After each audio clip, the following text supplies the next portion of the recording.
Ladies and gentlemen, boys and girls, worshippers of all ages, welcome to YouTube. My name is SeaRaptor, and today we're bringing you a battle report from the bridge of Tier 8 Dutch cruiser HNLMS Haarlem. Haarlem. Yeah, that's right. I think I can get that one down. It's like every other Dutch cruiser that I'll never be able to pronounce correctly, just because extra vowels and stuff. Anyways, guys, welcome in.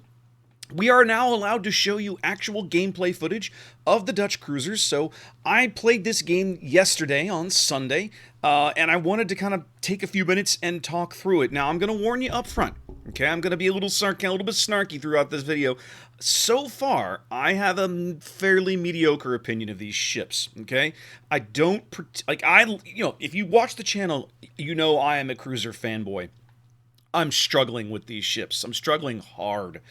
They feel like they have an artificially nerfed gun reload time in order to make up for this airstrike gimmick.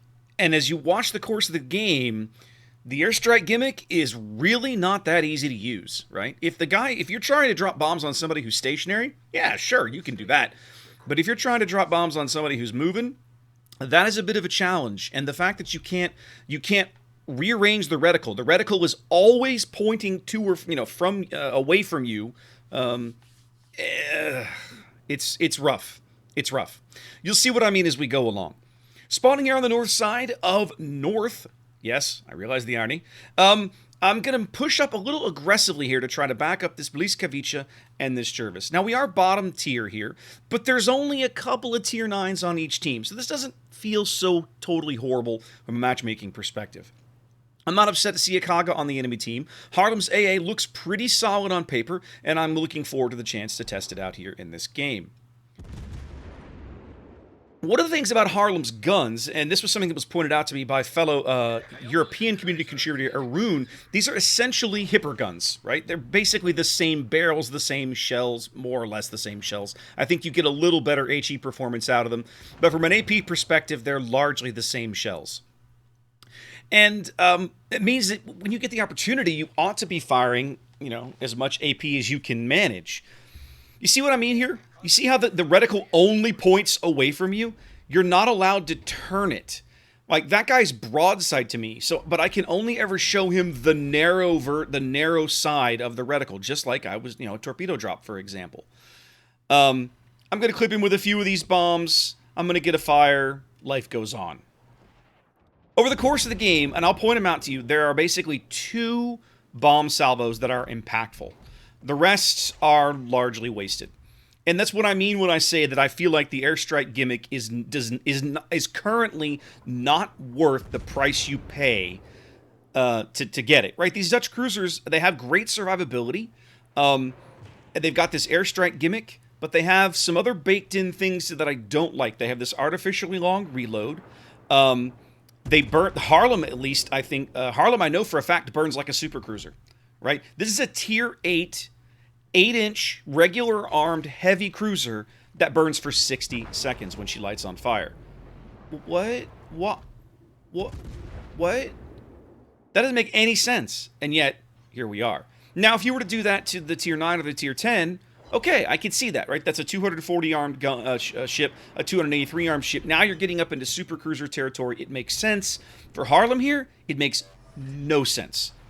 And I had to tweak how I build the ship in order to adapt to it, taking both Fire Flag and the DCMS, the Damage Control 2 module in slot 4, I think it is. So yeah, it's definitely, and you see here, right? 40-second fire duration. 40-second fire duration on a heavy cruiser. Look, guys, I have a heal, but this is lunacy. One of the other things that I'm struggling with right now is the main battery range. This is like tier 7 heavy cruiser main battery range. I have 15.5 kilometers of main battery range. So think about this. I am stealthy, right? I have a 9.8 detection. That's really, really good. That's really good. But I have kind of questionable range, and the airstrike range is even shorter than that, right? The airstrike range is only 12 kilometers. So these are not easy ships to play, and they're not easy ships to get to perform, right? I think this might be the best damage game I had in Haarlem, and I played probably maybe 6 to 8 over the course of the test period, something like this. So it's not a small sample, but for somebody who loves heavy cruiser, it is a struggle. It is very much a struggle bus. Continuing to fight around the A cap here. My friendly Massachusetts committing suicide. Kaga decided he wants to come for a taste, so I introduced him to some Dutch anti-aircraft fire. He loses about half the surviving squadron and then decides he doesn't want any more of that. Pulls those guys out of there. Off they go. Now, this Tirpitz and I have been having a back and forth conversation most of the game. You may have noticed that his 15-inch shells, he hasn't been able to citadel me yet. Now, some of that is just because I've been showing him a good angle, but Haarlem is very well protected. You do have a lot of belt armor on this ship. So if you play the angles right, and, you know, she's fairly responsive on the rudder. That's something else that I'm probably not giving the ship enough credit for. You can do some skanky things in terms of dodging shots and taking shells on armor portions. That's really going to frustrate battleship players, which is nice to see. I do finally manage to light this guy on fire. He just took some torpedoes and used his damage control, so that fire should put him off the board. And there he goes. 6.5 minutes into this game, it's not looking all that amazing for our team. We're down a ship, we're up a cap, but our board position just feels very, very tenuous, right? If you look at the minimap, you can see that basically on this flank, our Colorado is running, our Massachusetts has suicided, our Bliskovice is gone, and it's basically me versus, well, everybody else. It's a 4v1 more or less on this flank right now. You see the Nagato on the 4 line, the Colorado, the Cleveland, and the Skogne, however you say it, is down there somewhere lurking on the bottom end of the cap. Can't see him at the moment. So my initial reaction is I'm going to turn around and run back towards my team, because that's what you do in this kind of situation, right? Don't hold a flank by yourself. A single heavy cruiser is not going to hold this flank against two 16-inch armed battleships. If these were other battleships, let's say, if this was perhaps a KG-5 or something along those lines, I might consider hanging around just because the smaller guns mean that I can be a little more impactful, particularly against, to stick with the KG-5 example, someone whose upper armor is weak enough that I can get good fires and get full pins on him. I can get that kind of damage on the Colorado, but sooner or later, if I'm not careful, these 16-inch guns are going to put holes in my ship, and I don't care for this idea. Now, I have turned this guy around, which is a little surprising. I did not expect him to retreat, given the gross throw weight disparity that we're looking at here, but he does, and okay, c'est la vie. 8 minutes gone, and with the Colorado bailing out, the Nagato out of range, I can't see the Skogne, I'm kind of like, great, now what? So I start, the next few minutes, you're going to see me looking at the minimap, trying to evaluate the strategic situation. Right now, we're off of every cap. Team has pulled so far back, they don't really know what's going on, okay? Our Georgia is on the 9 line with nothing to shoot at. Our Gneisenau is on the 9 line with nothing to shoot at. Why do battleships do this on North? There's literally a sign over there. Anyway, 2 of their destroyers have pushed through north of the B cap. One of them just bought it, but the Akatsuki is lurking around. And these guys on the 2-3 line south of me look like they're going to organize a push, as they should, right? That's what I would be doing in their shoes. There's pretty much nothing to stop them aside from the carrier, and that Cleveland is still alive. So, like, if I'm one of those battleships, I feel pretty good about hanging near that Cleveland while pushing up against the possibility of a Lexington strike. So we give up the B cap, which feels kind of bad. So now we're tied on ships upside down on caps. And I'm just kind of, I'm literally watching this unfold, trying to figure out what I'm going to do, right? This is one of those moments in a game where could I be shooting at this Nagato? I could, but then I'm literally inviting a 4-on-1. So I look at my detection radius, I look at my bubble, you see they're 9.8, and I decide, you know what? Let's be cheeky. It's a test ship. It's a random battle. I don't really care. Like, if we get our face smashed in, I'll be irritated, but it certainly isn't going to matter. Let's do something unexpected. Now, when this enemy Scone pops up, I almost pull the trigger on him, but I'm like, nope, I've already committed to this maneuver. Having turned around like this, to kind of go end around and double back behind the enemy team, if I show them where I'm pointed, I give away the gig, right? They know what's going on. I can't do that right now.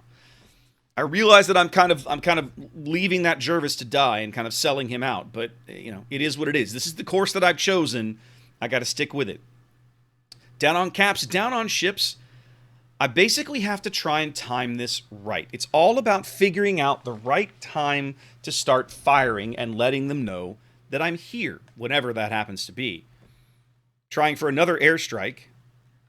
I forget how this one goes. I've actually led this one right. These are a pain in the ass to lead, right? Between the time it takes, that one actually came out okay. Between the time it takes to lead the target, you have to wait for the bombs to come in.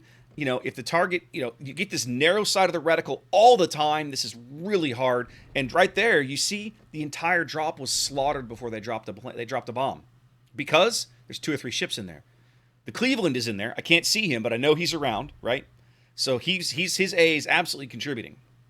I got a little bit of chip damage on the Nagato. He put the fire out. Now I don't realize it. You're going to see me run into the map border in a minute. I'm running out of room, right? This Nagato, I'm just about right on 1 click from my detection radius from the Nagato. I'm trying to give myself some space to work over here, but I'm going to run out of ocean is what it boils down to. But what to my wondering eyes should appear in just a moment, something really exciting is going to pop up in front of me. That's right, ladies and gentlemen, it's the opposing Kaga. Now, for starters, kudos to this guy, right? How many carrier plays do you see that have used their engines, right? So, hey, already this guy's doing well. And he's sticking close to a push on his team. I love this. But he doesn't know that I'm here. And so, a little bit of surprise mother trucker moment as we load the AP and start going in on a Kaga. Now, I've dealt with Kagas before. I know that my HE will light him on fire, but I also know that carrier fire mechanics aren't all that exciting. So I'm trying to hit him with the AP. He's got basically what amounts to battle cruiser belt armor. I'm probably not going to Citadel this guy, but I can get full pins, and that's exactly what's happening. You can see panic setting in. Look at the Nagato. The Cleveland is already shooting at me. I do get a really good HE bomb strike on his stern flight, on the after half of his flight deck there, as he starts to turn and he brings in the dive bombers. Once again, we introduce him to Dutch AA. He loses a third of the strike before he even starts the bomb run. And I switch back to the HE because with the AP at that angle, it's not going to work very well. Team is caught up on ships. And what's interesting now is that my existence here on the 1 line, this entire enemy push has completely disintegrated. Every single one of these ships is turning around. It's like they're just panicked. They don't know what to do. Or they're like, oh my god, it's a crew. Oh my god, kill it, right? They're freaked. Now, I'm going to keep putting fire down range on this Kaga, because to me, that's priority target. That's the kind of power projection on a map. If you can get a carrier off the board, not only is it's worth more than a battleship, but it can do more than a battleship. It has more strategic and tactical flexibility. Unfortunately, I'm only able to get about 60% of his HP before he goes back into stealth. So now I'm still in a 4-on-1, but I can only see 3 of my opponents, because here comes the Kaga once again. Now, the Cleveland is the obvious choice for me to fire back at. I mean, I'm spotted by the planes. I might as well shoot anyway. So let's see if we can get that guy off the board. But I've got 2 different... Remember those 16-inch battleship guns I was talking about? Yeah, I got 2 of those to dodge. Won't this be fun?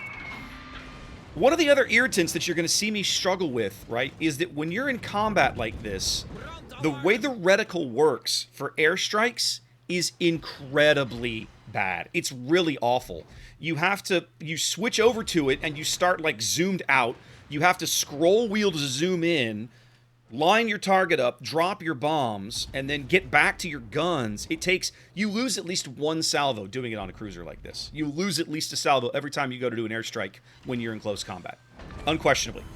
And it is really irritating. We do finally get the Cleveland off the board. We have a 2-ship lead, although we are still down on caps. I'm still keeping the Kaga busy. He's coming back with the torpedo bombers. This is possibly a bit of a mistake here. I turned out forgetting the map border is here. So you're going to see me do something that I don't normally do, and we're going to end up doing a little bit of line riding here for a minute.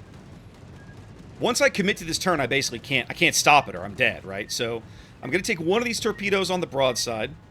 I do slaughter enough of his planes to try, basically to push him away again. He pulls the whole strike out. And now, because the planes are gone, I'm back in stealth. For the moment, I'm unspotted as I try to get, reoriented and get back off the stinking wall.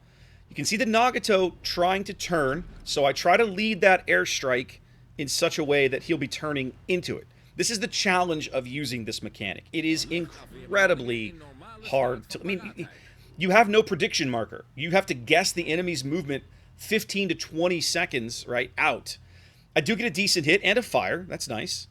And now that I'm lit on the surface, there's no reason for me to not just keep shooting. Now, I'm going to go off the board here in a minute. This will be my last kind of stand here. But one of the things I kind of wanted to point out in this video, by turning around, like I essentially turned this push around kind of less by myself. I made this maneuver thinking, all right, well, this is a goofball, right? Like, but screw it. It's a test ship. I don't care. Let's try it anyway. So here I am. But in the end, what's hilarious is it turned around the push. I beat up the Kaga. Look where the Kaga is. The Kaga is the most forward enemy ship on the team. And he's down to about 5,000 HP.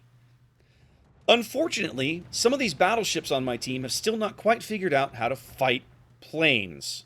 For example, this friendly Georgia here is stopping in the cap circle with an opposing carrier just on the other side of the island. You know, one of the things people complain about World of Warships when it comes to carriers is that they exist. But when you fought a carrier in World War II as a surface ship, what did you do, guys?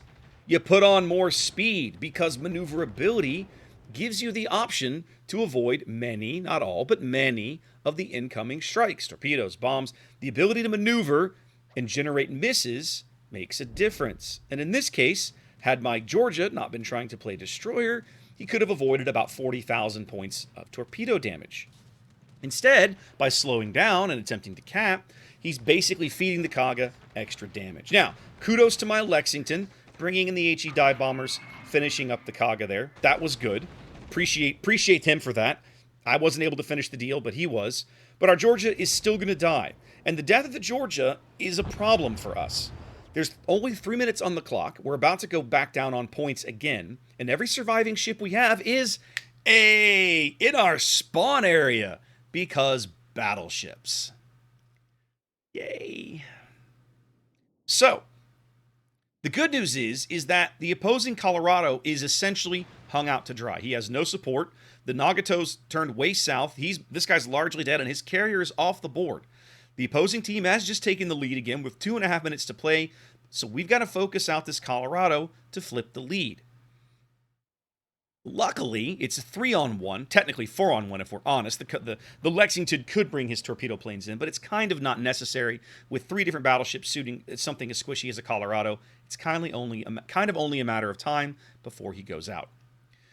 Now, my team is trying to figure out how to win this game. There's 2 minutes left, and they're kind of like, oh, we got to get on a cap circle. I'm trying to explain to them, you will not get on a cap circle. You don't have, like, that Colorado is the closest thing to be, and he goes 21 knots on a good day. You ain't going to get there, kids. You have to kill the Nagato. You want to win, you got to kill the Nagato. And the reason we're going to win this game, eventually, is because of our carrier. And it's not because the carrier is going to torpedo him. It's because the carrier planes orbiting the Nagato, trying to strike him, will allow the friendly battleships to land enough shells to finally put this guy down. First couple of salvos aren't going to do it. Lexington circles over this island. They're going to lose sight of him for just a sec to try and get in here and get some torpedoes on him. But eventually they are going to put this guy down just because he's able to be spotted, right? And that's kind of the point I'm trying to make in chat is, hey, just keep the guy spotted, let the battleships do the work. So the Dutch cruisers right now, to me, like as a cruiser lover, I struggle to like these ships. I feel like Wargaming has it feels like Wargaming has artificially gimped their main battery in order to give them an airstrike ability that is honestly not that useful. It really isn't. At least it doesn't feel that way in randoms. Now, maybe in competitive play, you know, all these goofball people, you know, and camping islands and stuff, maybe you bring a Dutch cruiser in that situation and we'll start dislodging and things will get interesting. I don't know, right? I can't predict the future. But in randoms, these ships are a real challenge to play because you don't put out a whole lot of damage out of the main battery. You have a lot of survivability once you get up to the 8 at least. And that's nice, right? You saw how survivable the ship was in terms of her armor scheme and the heel. The extra burning is dumb. It's dumb, guys. I'm not going to sugarcoat this. The fact that this ship burns like a super cruiser is just stupid. But the AA is nice. Like, there's things to like about this ship, but man, she handles real nice. She handles like she's Italian, but man, it just doesn't. When you play a cruiser, what are you looking for? You're looking for firepower and you're looking for utility, right? Those are the two big things you look for in a ship that doesn't have a whole lot of survivability. You want to be able to be useful while you're on the board, and while you're on the board, you want to maximize the amount of damage you can get out of the ship. Right now, Haarlem doesn't feel like she does either of these things spectacularly well, and it makes the ship a real challenge to get her to perform, in my opinion. Now, granted, that's my opinion after 6 or 8 games, right? So, like, take that with a grain of salt, okay? In another 4 weeks after I've played more, I might be singing a different tune. But if you're going to jump into the Dutch cruiser line looking for, fast action and, have high damage, I think you need to temper your expectations a bit, because I don't think you're going to find it. They're a challenge, and let's just leave it at that. Anyway, guys, hope you enjoyed the battle report. Wash your hands, be safe. I'll catch you later.